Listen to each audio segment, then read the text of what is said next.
Welcome back to American Controversial. I'm Adriana Valencia, here with Brad Guthrie. Trayvon Martin was walking home from a convenience store when he was shot down by George Zimmerman. Was this a justified killing in cold blood, or what do you think, Brad Guthrie? It was an unfortunate situation. We're seeing the turnaround, even with the actual man on the streets going on.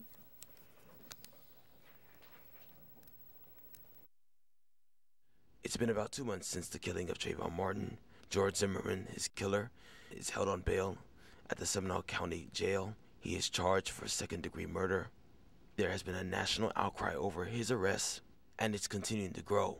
We discussed this matter with students and faculty of William-Patterson University. Well, when I first heard about the story, I was like, wow, another young black male killed to another person who's not getting any time, not in jail automatically. It shouldn't be any shooting going on regardless, unless you're a cop and you have a reason.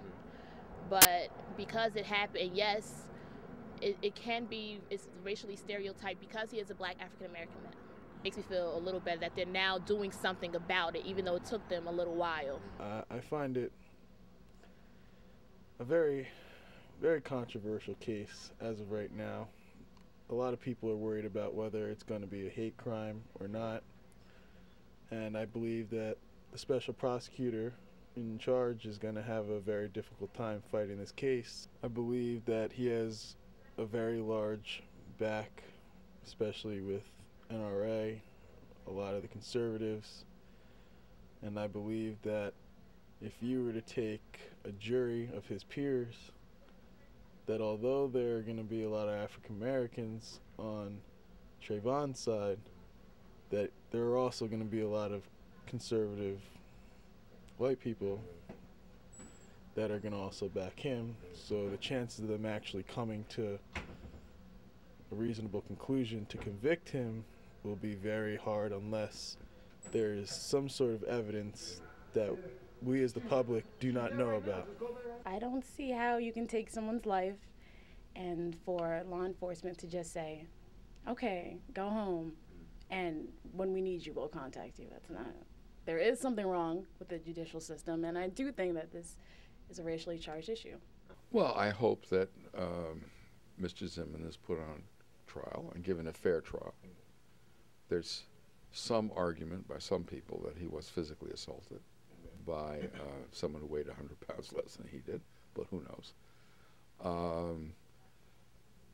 And that he will be, if found guilty of homicide, that he will do time. But I think much more, what's really important here is not really Zimmerman. What's really important here is the content of these laws that undermine the authority of the police, that promote private policing, and the role of the American Legislative Exchange Council, which has now become the focus. As the trial date is still not yet set, we will inform you on the latest news and updates on this case. I'm Brad Guthrie for American Controversial. So Brad, what did these interviews tell you? Well, it shows that there is not an understanding of the full details of the case. As students, there is basically a perspective looking at the race, one being African American, one being Hispanic, white. And the full details of understanding the story or the case in general is kind of being skewed. We have to understand that in Florida there is a stand your ground law that can be used, and it can be affected by anybody who feels threatened under duress by anybody. They can use that upon any person, and whether it be your black, white, it doesn't matter.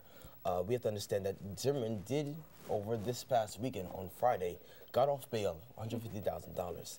And even today, we have seen that Sanford police chief tried to resign, but yet he was denied that. Like you said, a lot of the details of the actual case are being blurred away because of the fact that there's so much race, and it's two minority races, because it's not like it's a white person or it's not like it's a white person. It's an African American person and a Hispanic person. It brings that understanding of the 60s, you know, the civil rights movement. They were fighting for justice, they were fighting for rights, equal rights. But because it's an African American, there's like a tension rise in America. Like everybody gets nervous because he's black, he's young, he may be looking to be successful, and he's killed before his time. And not only that, but also we don't see that much of an uprising from the Hispanic community because it was the Hispanic person who shot the African American person. So no matter what race you are, there should not be as much uprising from the party that's guilty when such a horrendous crime is committed. So let's deal with Zimmerman for now. Yet he's given bond, bail. He's access to go anywhere, but he's actually confined under strict security and strict time restraint under the state attorney's decision by the courts of Sanford County. I believe it's important that we understand that his life is threatened, his family's life is threatened. They were even testifying it on Friday that they are scared for their life, literally. And it doesn't matter who it is, they are afraid. So what do you think the family, the mindset of them?